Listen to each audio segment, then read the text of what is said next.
only mode.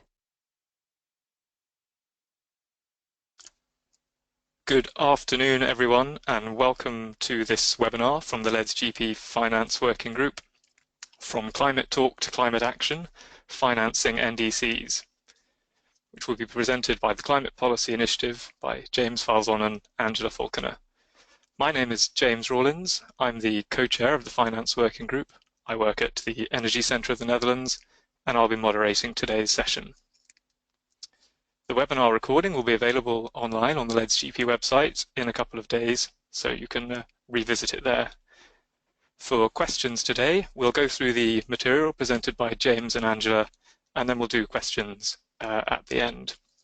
So please do use the question function that you can see in the tool panel to provide your questions, and we'll pick from those at the end.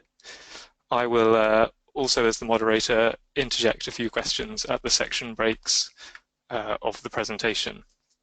But without further ado, I will hand over to James Falzon and Angela Falconer from the Climate Policy Initiative, and I hope you all enjoy our webinar today. Thank you very much for joining us. Thanks very much, James. Firstly, thanks very much to the LEDS Global Partnership. We're excited to be able to share some of our insights on the topic financing NDCs. My name is James Falzon. I'm joined here by my colleague Angela Falconer. We're working with the Climate Policy Initiative based in the London office.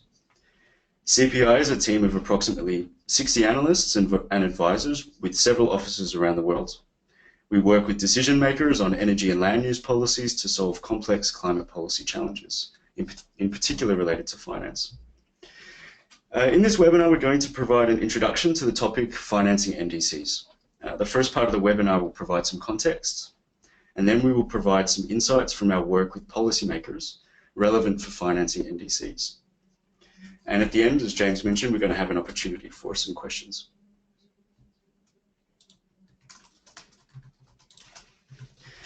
2015 was an important year on many fronts. The Sustainable Development Goals were signed, with 17 goals and 169 associated targets across a variety of sectors and themes. A few months later, the Paris Agreement was adopted at the UNFCCC COP21. The link between climate action, sustainable development, and poverty eradication are enshrined in both agreements. The Paris Agreement recognizes the right to development on one hand, and the SDGs recognize the need for climate action on the other. A central feature of the Paris Agreement are the bottom-up, country-driven pledges to implement intended nationally determined contributions, INDCs. These INDCs contain steps to be taken towards emission reductions and measures to adapt to climate change impacts. They may also describe what support the country needs or will provide. There's a large diversity in the contents of the INDCs that were submitted in Paris. Some provided economy-wide emissions targets, others specific actions and policies that are to be implemented, some conditional, others not. In this webinar, when we talk about financing NDCs, we're going to look at financing from a broader investment mobilization perspective for the plans, policies, and actions that are explicitly or implicitly part of a country's INDC, and what needs to be done at the national level to reach necessary levels of investment. So what do we mean by necessary levels of investment? Looking at the global level, there is a large investment gap between current investment and needed investment for NDC implementation. CPI has been conducting global landscapes of climate finance over the last few years. In 2014, in the dark blue, we see that climate finance totaled $391 billion in 2014. According to the IEA, the full implementation of NDCs will require, just in the energy sector, to invest $13.5 trillion in energy efficiency and low carbon technologies from 2015 to 2030, an annual average of $840 billion. If you include other sector investment needs, the amount will be much greater. The Green Climate Fund has recently been established. How much can the GCF contribute to closing the gap? So far, $10.2 billion has been pledged to it, which will be dispersed over several years. So it's relatively small by comparison to the total needs. So it's clear that the GCF, although important, won't be able to resolve this challenge on its own. Other sources of finance will be needed. So how do we ensure other sources of finance get involved to close the investment gap? Finance is really only one part of the story. Looking at NDCs, we can see that they cover a variety of sectors across cities, renewable energy, transport, waste, amongst others. Effective implementation of actions in these sectors requires integrated, tailored approaches covering not only finance, but regulation, technical analysis, good markets, well-coordinated institutions, clear procurement processes, to name a few. And what do we even mean by finance? There are many different dimensions to finance. This includes public financial management, the management of government budgets, capital markets, so stocks and bonds, project finance for large infrastructure projects, corporate finance, how companies manage their finances, to name a few. Thus, the topic financing NDCs is complex and broad and very much interrelated with non-financial considerations. Given the complexity and broad scope of finance, in this webinar we're going to focus on 3 specific questions which really only scratch the surface of the topic. We do this with the hope that these can provide non-finance specialists some initial orientations on the topic of investment mobilization for NDCs. This information builds upon CPI's direct experience helping decision makers over the last few years. Firstly, we're going to look at the question, what are the potential sources of finance for NDCs? Secondly, we will look at the question, what are the most effective policies and instruments to stimulate investments? And finally, we will look at how can the public and private sector align to achieve NDC investment goals? Firstly, looking at the question, what are the sources of finance for NDCs? Many of you may have already seen the Global Landscape of Climate Finance, one of CPI's flagship reports. This is a snapshot of annual climate finance flows. On the horizontal axis, and you can perhaps see the pointer on the screen, we have the sources of finance, the instruments, recipients, and uses across the life cycle. We also have clearly identified the different kinds of sources of finance, so private finance, private financial intermediaries, public financial intermediaries, and government money.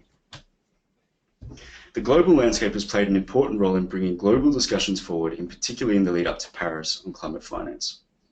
From the landscape study, some preliminary insights about potential sources of finance for NDCs can be drawn. Firstly, we clearly see that private finance is by far the largest source of finance and will be absolutely essential to meet NDCs' investment needs, in particular given constraints on public budgets.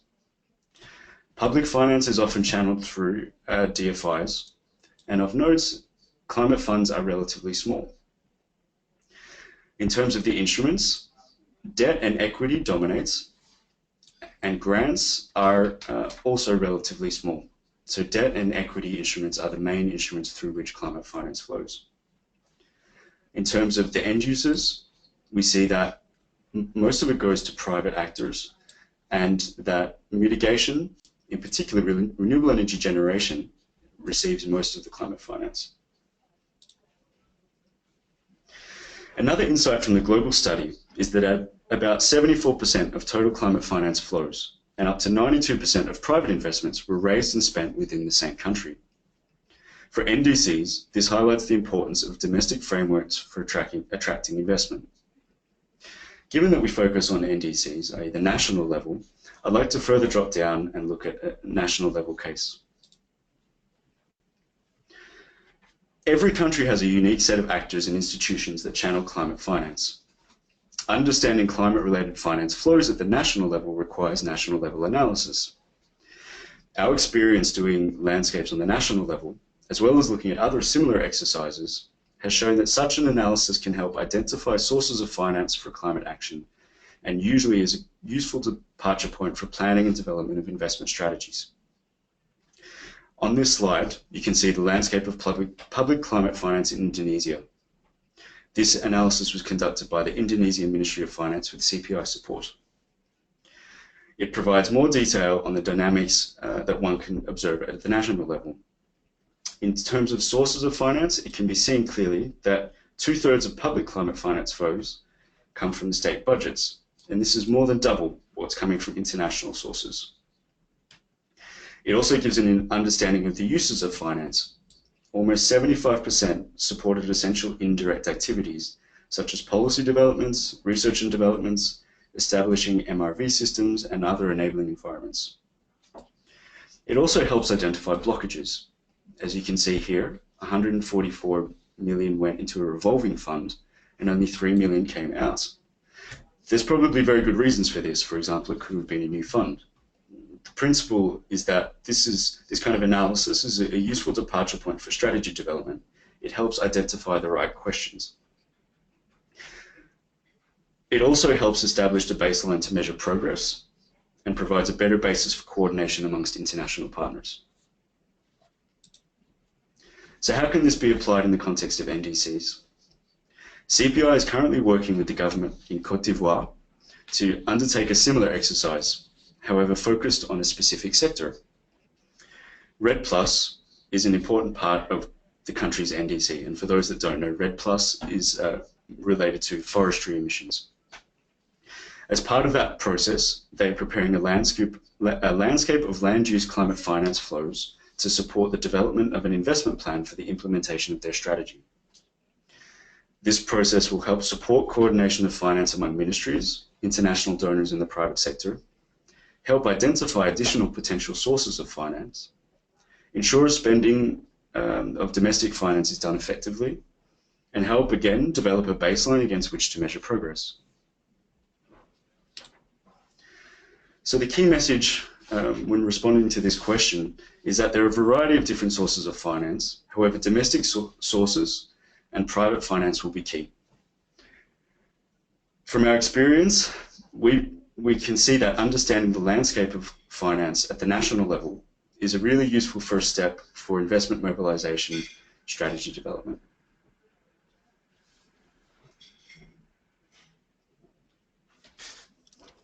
Hi everyone, so this is James Rawlins, the moderator again. A couple of questions already for James and Angela.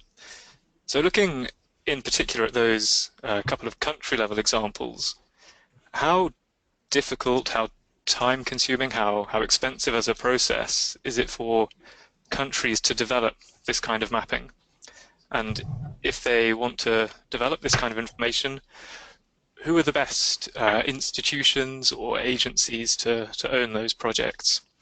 And if they don't want to follow precisely this kind of an approach, what other methodologies are there that might be useful and provide similar kinds of information? And lastly on this, could you really bring this to life by giving an example of how, for example, Indonesia did something differently as a result of having this kind of information? Sure, thanks very much, James, for those very pertinent questions. First of all, on the sort of difficulty and the sort of resources that are required to carry out a landscape or a similar activity, I would say we've been very close to working very closely with the governments in Indonesia and now Côte d'Ivoire, but also in Germany and in France, where we've carried out national landscapes as well, or partnered with organisations to carry those out.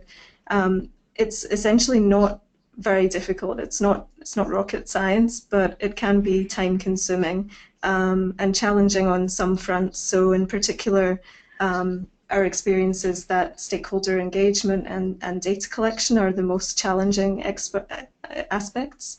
You need to have the right partners on board, as you mentioned. So certainly having the Ministry of Finance on board in Indonesia and the Ministry of Environment in Côte d'Ivoire, as well as sort of strong outreach with all of the relevant ministries in those countries has been very important for us and a key success factor in working together on the landscapes. In terms of sort of resources and time and cost, it really depends on how detailed you want to be.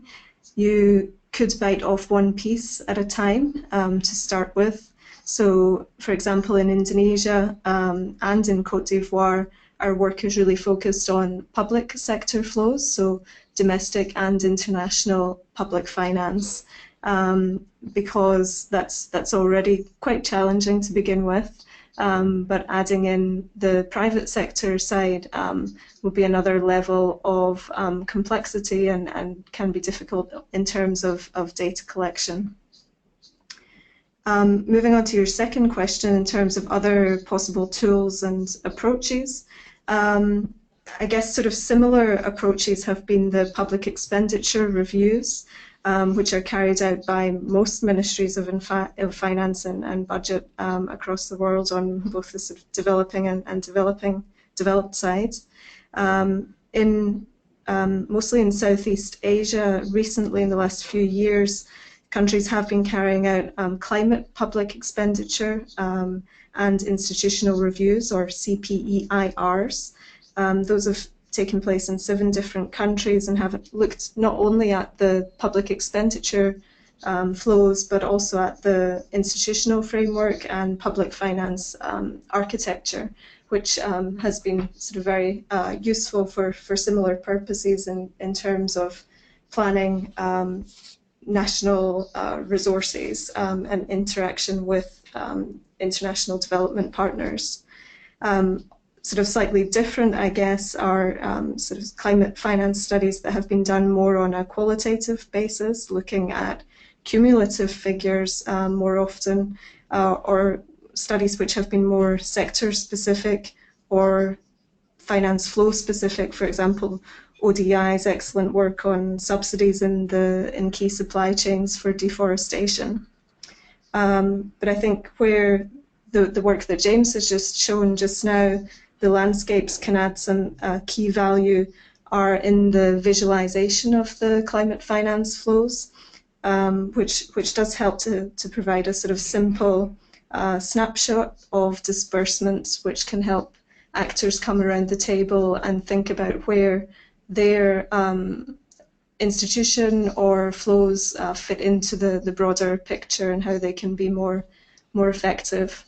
Finally, in terms of Indonesia learning and action, so following on from the work that has been done by the government of Indonesia to build a CPEIR, climate public expenditure and institutional review, as well as the climate finance landscape that James presented, Indonesia's Ministry of Finance has developed a budget tagging system to track climate finance expenditure in the state budget. The landscape of climate finance is also set to be continued into the future and updated by the Ministry of Finance, with the Ministry of Finance taking more of a leading role going forward. Really, our ambition is to step back and let the government take that process forward and build it into their budget making processes. So back to you, James. Either James.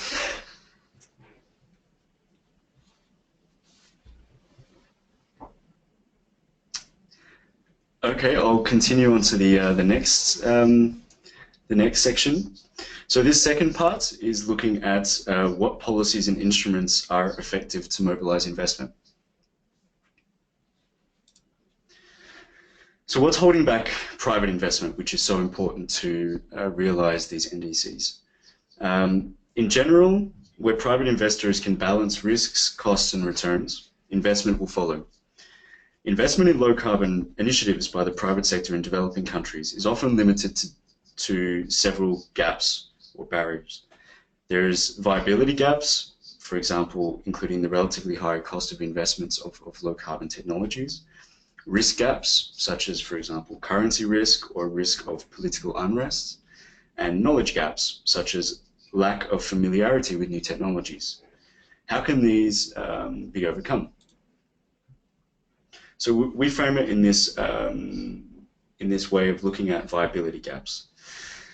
So for business as usual, market revenue generally covers all the costs associated with a particular investment. This includes the financing costs, So the investment, the operation and maintenance, taxes, all the costs involved in getting a project up and running. And for business as usual investments, the market revenue is sufficient to cover all the costs. The private sector will not invest if they can't make money. Green investments are usually more costly than BAU ones, and revenue may be insufficient to cover these costs. There is a viability gap. If such a gap exists and you would like investment to take place, there needs to be, they can either be publicly funded or they could be supported such that the private sector can invest. Essentially, to mobilize investment, we need to bridge this viability gap. So how can we actually go about doing this? There's a variety of different instruments that can help reduce costs. These include investment grants, project preparation grants, low-cost loans, guarantees, or tax breaks. And by reducing costs, the viability gap shrinks and disappears as these costs are lowered.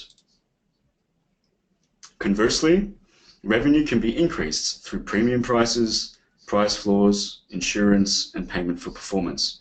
In this case, the gap also disappears. And public finance can play an important catalytic role to introduce these instruments, reduce the gap, and get these investments flowing. So I'd like to illustrate this with some analytical results from some of the case studies we've done here at CPI, looking at geothermal projects in Indonesia, Kenya, and Turkey. Just to explain what we're looking at here, on the left we have the LCOE for a private investor before any public measures are introduced. So what is an LCOE for those that don't know? So the LCOE, the levelized cost of electricity, represents the per kilowatt hour costs of building and operating a generating plant over an assumed financial life and duty cycle. In less complicated terms, if you're a power project developer, this is the amount you expect to be paid per unit of power that you deliver in order to be satisfied that this is a worthwhile investment. If getting green power sources is part of your NDC, you need to find ways to drive the LCOE down to an amount that such that is competitive with less costly, business as usual, more polluting investments. And there are different things you can do, as mentioned before, that you could introduce to mitigate risks and make things more cost competitive. It can be seen across the different cases. There's been exploration risk mitigation instruments introduced, political risk mitigation, currency hedging, access to debt, and favourable loan conditions introduced from the public side. Firstly, it can be seen the effectiveness of these different measures depends to a large extent on the context in which it is deployed. For example, the impact of currency hedging is more in Turkey than it was in Kenya. Also, different measures are not always needed in a particular context, where the private sector is willing or able to take on certain risks. For example, political risk mitigation was not needed in Turkey, as the private sector was willing to move forward without any risk mitigation being put in place. How were choices made as to which instruments to introduce? There's a whole array of financial and non-financial issues that you need to think about. From the financial perspective, some of the considerations included where risks were present and what were the greatest risks, what public resources were available to address those risks, and the risk appetite of the private sector to take on certain risks.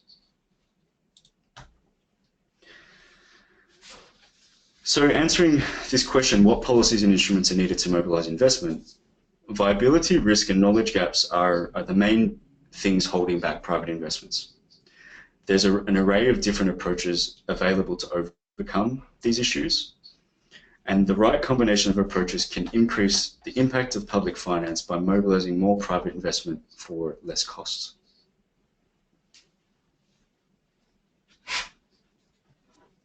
Thanks, James. Other James here, just another question coming in from my side. So you've covered off a range of the key financial issues there.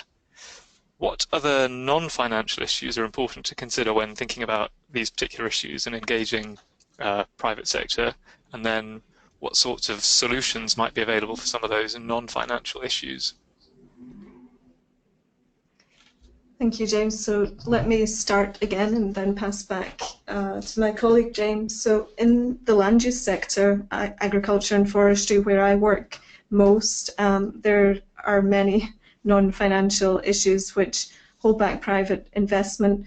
But those non-financial issues often become a financial issue and manifest in the finance equation that James has presented today.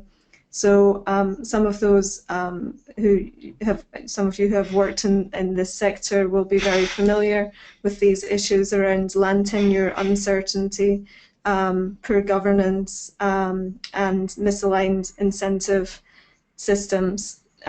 It's difficult to find solutions to those and can take many years of work inside the government and with international partners to work on mapping, transparency, and capacity building. There's other challenges around, in agriculture, for example, smallholder farmers often lack access to finance, but also to modern technologies and techniques, or seeds, for example. So low productivity, low skills is another challenge, which also makes smallholder farmers more vulnerable to climate change impacts. Lack of marketing integration and well-functioning markets or supply chains is also a sort of organizational challenge that has to be dealt with. And finally, high transaction costs of working with farmers in remote areas leads to high TA costs, technical assistance costs, as well as monitoring and evaluation. But luckily there are new approaches emerging and technologies that can help. James will talk about it in the next section around one example that we're working on just now to get technologies to farmers as well as access to finance. And also I think worth saying that here philanthropy and donors on the public finance side really play a key role to bring in early support, technical assistance and capacity building that can help clear the way for the private sector. And I'll just add another example. I was speaking a bit to renewable energy projects. A really good example of some non-financial, let's say, organizational issues is the case of the South African Renewable Energy IPP program, Independent Power Producer Program. There was good returns and the risks were acceptable to the private sector for a long time, but the way that the sector and was structured for bringing in renewables wasn't really working well. There were some concerns about the way things were set up. So this program, they really focused on the procurement processes and they introduced an auctioning process. And that was one of the key success factors for this program to be able to get thousands of megawatts of renewable energy into the pipeline. So this was a really clear example of not just about risk return, but also about how the private developers interact with the public sector and work around some of those, let's say, softer issues, organizational issues.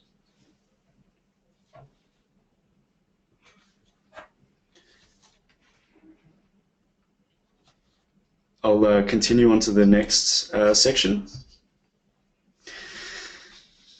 So finally, in this last, addressing this last question, we're going to look at the question, how can the public and private sector align interests to achieve NDC investment goals? So earlier I highlighted the importance of mobilizing private investment. Although we often separate these flows in our discussions and analyses, public and private actors and money are highly intertwined in reality. Before I mentioned some geothermal projects that we did case studies on, and this is one from Indonesia, the Sarula project. And you can see that there's private actors, contractors, there's private financiers, there's also public financiers. All of these are oriented around a particular project and interact in complex ways. And most private climate finance is somehow dependent on some kind of cooperation or interaction with public actors or public finance. Private finance doesn't operate in a vacuum. So aligning public and private interests will be key. There are different structures through which public and private interests can be aligned, leading to investments. This can include formal relationships such as public-private partnerships, as we saw in the previous slide on, for example, large infrastructure projects. It can also be for developing enabling environments for investments, where the public sector sets the rules and incentivizes private actors to invest. Another type of cooperation is a bit more of a softer cooperation to come up with new approaches to overcoming persistent challenges, building coalitions of actors to stimulate policy and instrument innovation. CPI has been involved in 3 such public-private collaborations: the Global Innovation Lab for Climate Finance, Finance for Resilience, and the India Innovation Lab for Green Finance. These initiatives all bring together senior groups of policymakers, financial experts, practitioners, and project developers to develop innovative solutions to major challenges. And they've been successful in mobilizing investments. There's been 500 million of funding commitments mobilized, with billions of dollars leveraged. I'd like to quickly share 2 of the instruments from the lab and FIRE initiatives. An example of one instrument of several that have come through the lab is the Climate Smart Lending Platform. The CSLP will help smallholder farmers adapt to climate change through incentivizing the adoption of climate smart farming methods. It will also help credit providers to reduce their exposure to climate risk. Without really going into the details of how the instrument works, the important message here is that this kind of solution, which benefits all of the actors involved, would not be able to get off the ground without public and private actors finding a solution that aligns their interests. Under the FIRE initiative, an initiative led by the World Bank Group and the Global Off-Grid Lighting Association, is being supported. What is the challenge it's trying to address? To provide electricity to underserved consumers in the developing countries, pay-as-you-go distributed solar has emerged as a leading business model. Commercial debt finance is required to reach scale, but at the moment it's lacking. The World Bank Group and GOGLA, the Lighting Association, is trying to introduce harmonized portfolio performance metrics to help facilitate securitization of consumer debt and crowd in commercial lending, which is needed to reach the scale to address this important issue. So how is the FIRE initiative going to support this? FIRE is supporting this by getting public and private actors together, international public organizations, private financiers, ratings agencies, data providers, and pay-as-you-go companies. And by convening all these actors, we're going to look for solutions that can be put forward to unlock this finance. So how can the public and private sector align interests to achieve NDC investment goals? Broadly, mobilizing investment requires alignment of interest between public and private actors. There's many different ways to structure the cooperation, from the formal public-private partnerships to more innovative approaches, and looking beyond traditional public-private interaction and using new tools and new partnerships can be an effective way to go from talk to action.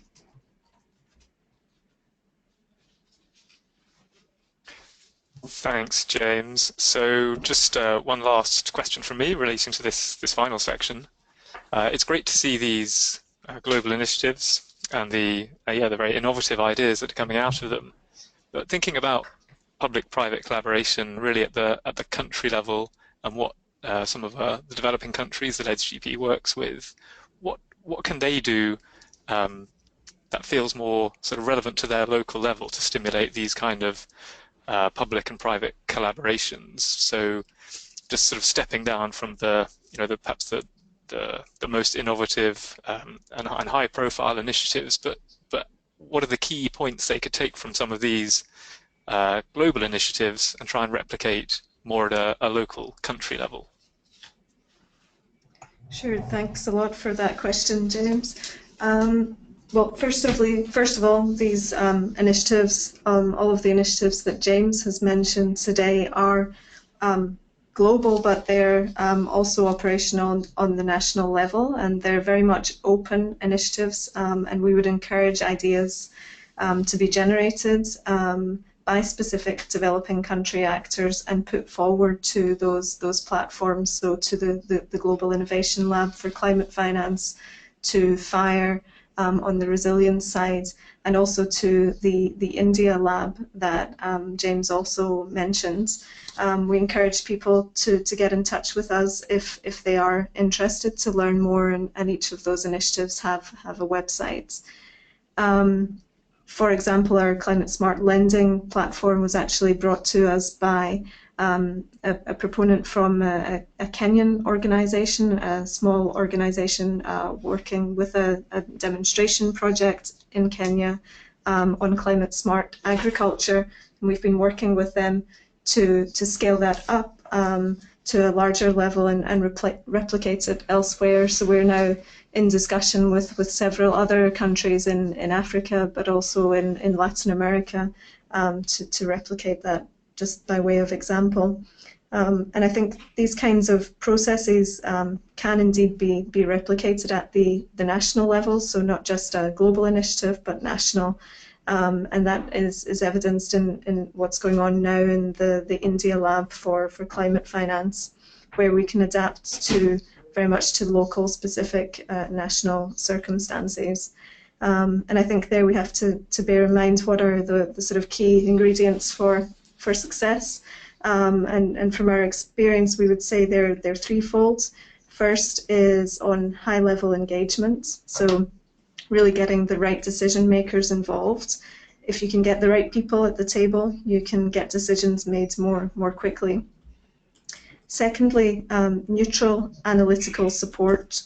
By having a neutral analytical source, trust can be enhanced between public and private actors, which helps align objectives.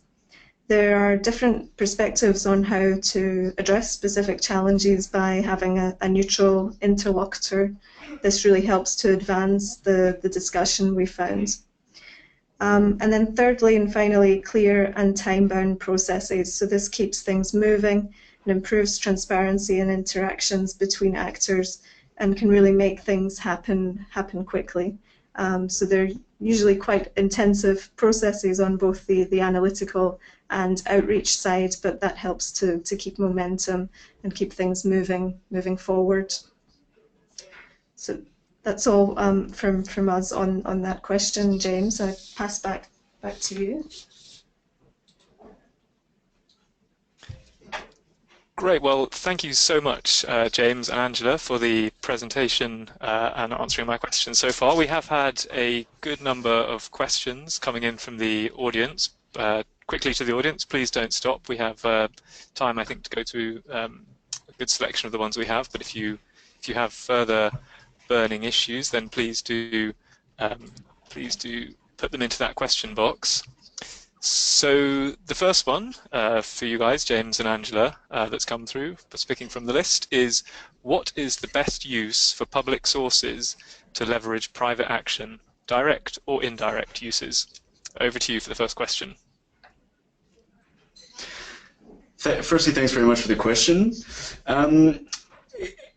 It's a complex one. I mean, that's not a nice answer to give, but both are important. Direct use is important, as you saw from the discussion around viability gaps, but there's no investment without, for instance, good policy frameworks.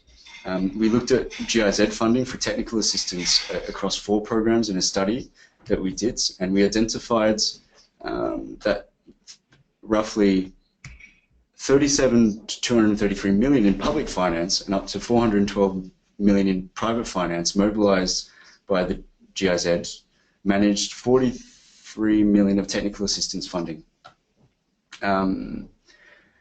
As you can see from the ranges, the amount mobilized is highly uncertain. And I think in general, what we aim to do is we aim to think about, what's the most efficient and effective way to spend public money. If you can implement something with a very small input of public money, that would make the most sense from trying to get the most use out of your limited public budgets. So, for example, can you get investments going through regulation? If that's not going to get the result that you want, you look at more direct uses of public money. For example, maybe you can offer some guarantees. If that's not going to work, and the process to understand whether it's going to work or not requires a lot of dialogue. If guarantees and regulation won't work on their own, maybe some form of concessional lending could be appropriate. And if that doesn't work, then perhaps you need to offer grants for piloting. The key basic principle is that public money, it's limited. We want to try and use it as efficiently and effectively as possible. So we start on the least touch or the least expensive interventions first, and then we slowly build up the amount of direct financing for a particular sector to get it moving. Thanks, James. Maybe I can just add to that, James, if you don't mind. Please do. I completely agree with what James says, and really there's sort of two key categories around enabling environments, which is on the indirect side, and then on finance enhancement, more on the direct side.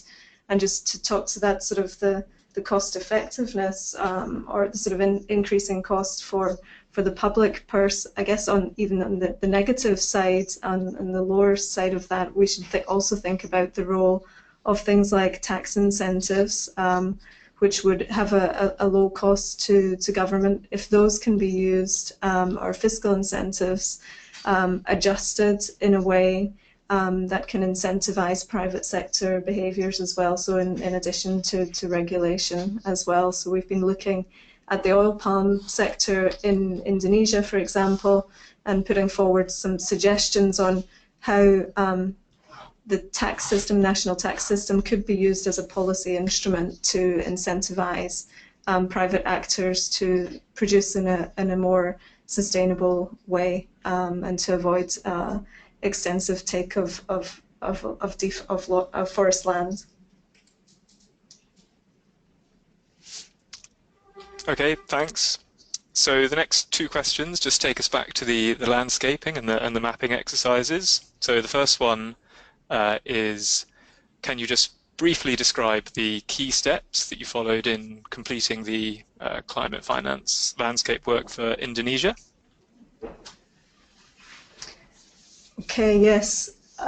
So the key initial steps were around stakeholder consultation and engagement. So getting the key actors on board, identifying important data sources and building up a relationship with those data providers.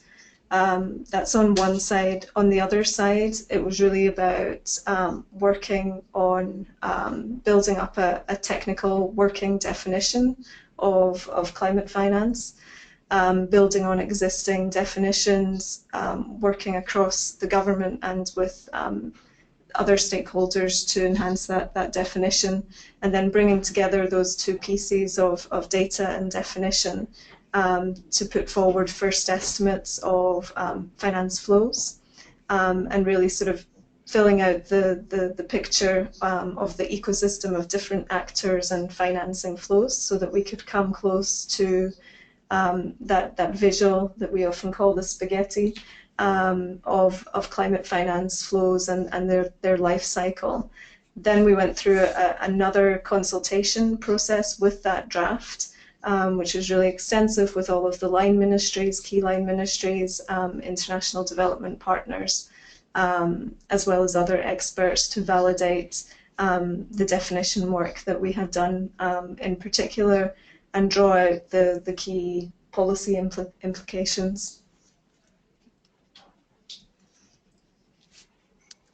Great, thanks, Angela. So the second question, more on the mapping and landscape side, was has there been a similar mapping effort for private institutional investors or also for sovereign wealth funds, so capturing those funding sources?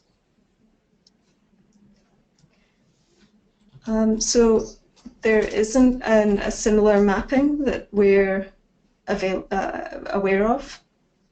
We know that there is the Global Impact Investment Network, or GIIN, who are doing very good work in this area to understand who are the key actors and sort of volumes of finance. But I'm not aware of mapping that they have done. So it would certainly be interesting to look more into that. I think it's a good suggestion. And I don't think at the moment we're really capturing all of those funds within the data sources that we have available, that we're using on sort of the global and the national level. Somewhat coming through on the national side, but less so in a comprehensive way on the global level.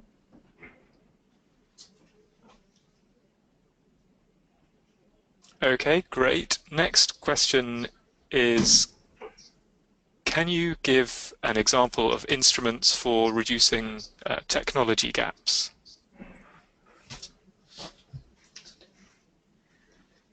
So I think this is quite sector specific in some ways. In the agriculture sector, which I know best, their public-private partnerships have worked really well to develop approaches in the supply chain to break through technology gaps, to transfer technology to broader groups of farmers, to pass on good practice and build that through the supply chain. Of course, in our global landscapes of climate finance, we've seen technology costs on the renewable side coming down steeply over the years, also as experience is built up, and I guess the technology race has crept forward, particularly on small scale renewables. And I'll also mention a technology gap, for example, that a risk that's very specific to the geothermal sector is drilling risk. And as I've went through this chart before that showed the different risk measures that we introduced, exploration risk mitigation is a very technology specific gap facing geothermal technology. And you can see that in Kenya and Indonesia, risk mitigation instruments were put in place that really helped make this technology cost competitive.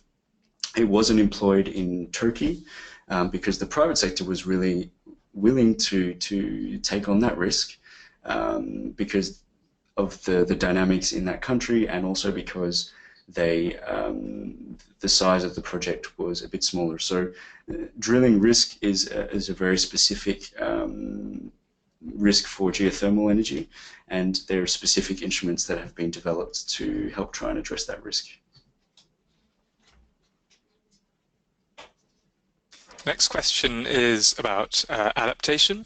So a couple of linked questions on adaptation. What do you think will be the role of private investments in adaptation? Knowledge about existing private adaptation finance flows seems to be very sketchy. How can that be improved?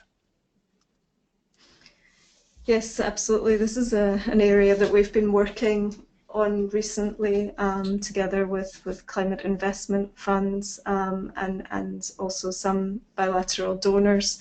And we think really a combination of policies, regulations, and longer-term debt from development finance institutions can trigger private investments in climate resilience. In high-income Western European countries, compliance with national or European regulations and pressure to meet changing market demand played a key role in driving capital investments in water and wastewater infrastructures in the past. Also, technical assistance measures can really help to stimulate demand for private investment.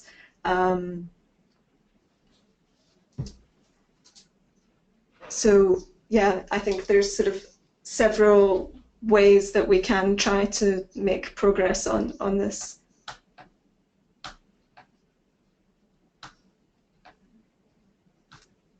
Okay, thanks, Angela. The next question is, how can we improve the climate finance readiness or bankability of projects for private and public funders? Could you repeat that question again, please, James? Sure. How can we improve the climate finance readiness or bankability of projects for private investors?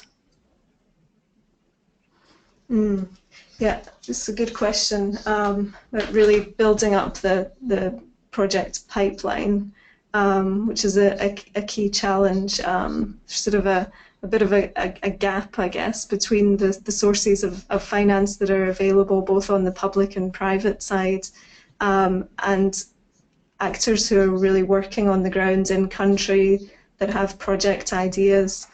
And you're talking about the role of technical assistance there, which I think is extremely important, to try to bridge that gap between the sources of finance, and potential projects, to capitalise those projects that are starting on a small scale, to spread the word about how those projects could become more efficient or effective, and how they can indeed be scaled up. So I think technical assistance can be used for best practice sharing between projects in different geographies that are doing similar things across similar sectors of work. And this is partly what we're trying to achieve through the global lab on global innovation lab on climate finance, to really try to scale up some of those successful pilots that are taking place already on the ground. So I think there's a lot that can be done to try to bridge that gap and really celebrate what is successful on the ground and help those actors to take it to the next step. I hope that answers the question. I think we've got time for probably just one more question, and then it's going to be time to wrap up today's webinar. So the last question is, what role, if any, do you see for sovereign green bonds in helping finance NDCs?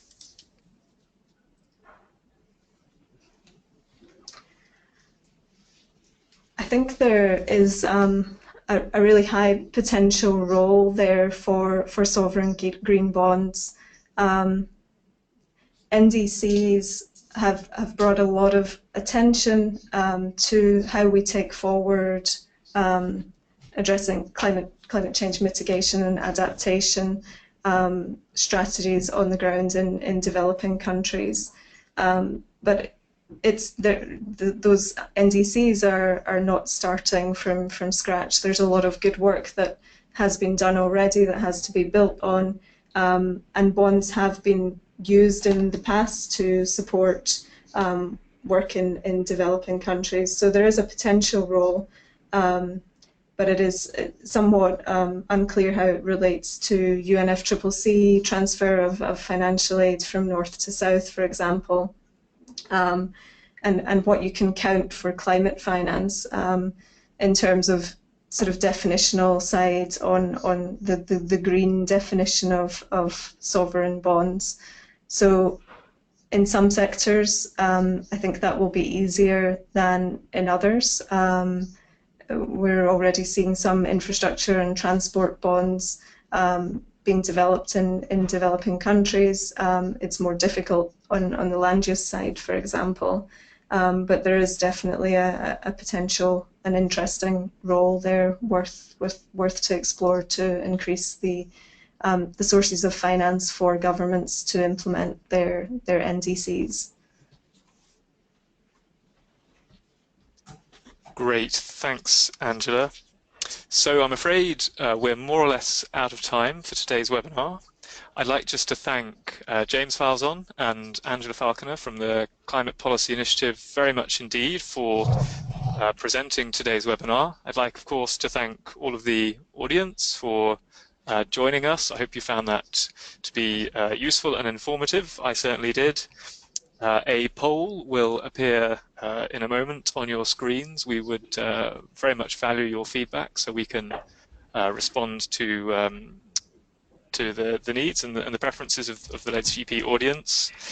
As I said at the beginning, the recording and the slides will be available on the LEDS GP website. So please do visit the LEDS GP website in a few days and you'll be able to access the material. And do keep coming back to the LEDS GP and the Finance Working Group pages for future similar activities across the summer. We hope to be doing more work on and webinars like this on the topic that we know many of you are working on at the moment around NDC and LEDS finance. So we look forward to collaborating and sharing good quality information with you over the remainder of the summer. So thank you very much indeed to everyone, to our presenters, and please do give us the feedback at the end. Thank you very much, everyone. Thank you, James. Thanks everyone for listening. Thanks very much.